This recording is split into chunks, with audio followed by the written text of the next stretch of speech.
Tendo passado por Anfípolis e Apolônia, chegaram a Tessalônica, onde havia uma sinagoga judaica. Segundo o seu costume, Paulo foi à sinagoga e por 3 sábados discutiu com eles com base nas Escrituras, explicando e provando que o Cristo deveria sofrer e ressuscitar dentre os mortos, e dizia: este Jesus que proclamam é o Cristo.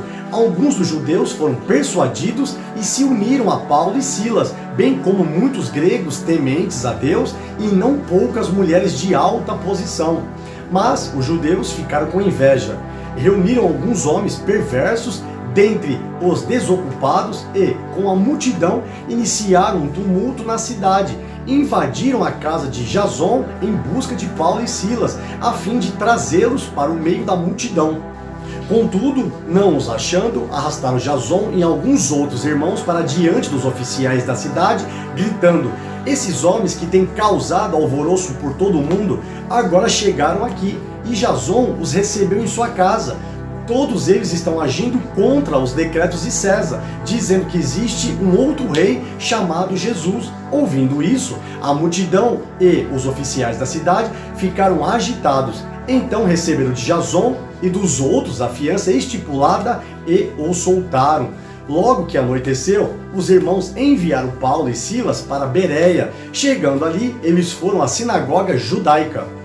Os bereanos eram mais nobres do que os tessalonicenses, pois receberam a mensagem com grande interesse, examinando todos os dias as Escrituras para ver se tudo era assim mesmo. E creram muitos dentre os judeus, e também um bom número de mulheres gregas de elevada posição, e não poucos homens gregos.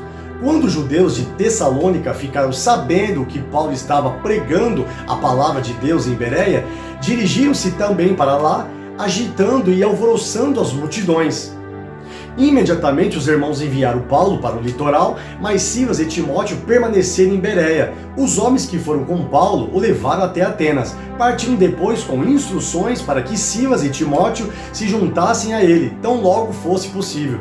Enquanto esperava por eles em Atenas, Paulo ficou profundamente indignado ao ver que a cidade estava cheia de ídolos. Por isso discutia na sinagoga com judeus e com gregos tementes a Deus, bem como na praça principal, todos os dias com aqueles que por ali se encontravam.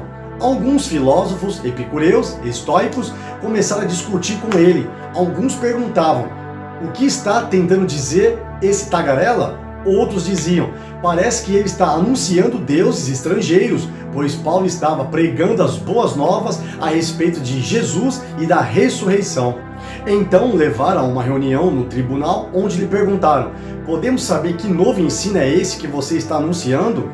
Você está nos apresentando algumas ideias estranhas e queremos saber o que elas significam. Todos os atenienses e estrangeiros que ali viviam não se preocupavam com outra coisa senão falar ou ouvir as últimas novidades.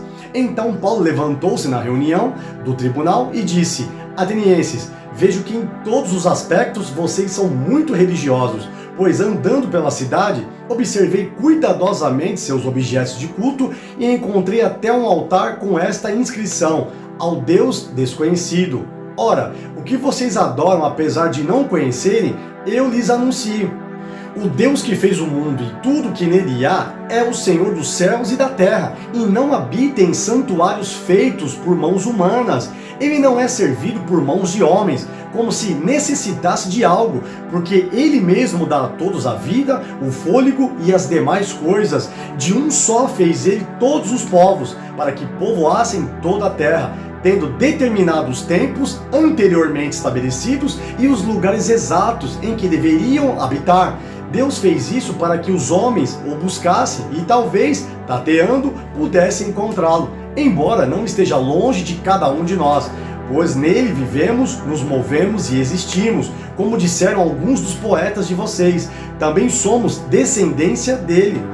Assim, visto que somos descendência de Deus, não devemos pensar que a divindade é semelhante a uma escultura de ouro, prata ou pedra, feita pela arte e imaginação do homem. No passado, Deus não levou em conta essa ignorância, mas agora ordena que todos em todo lugar se arrependam, Depois, estabeleceu um dia em que há de julgar o mundo com justiça, por meio do homem que designou, e deu provas disso a todos, ressuscitando dentre os mortos.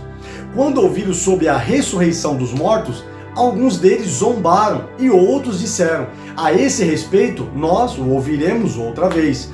Com isso, Paulo retirou-se do meio deles, alguns homens juntaram-se a ele e acreditaram.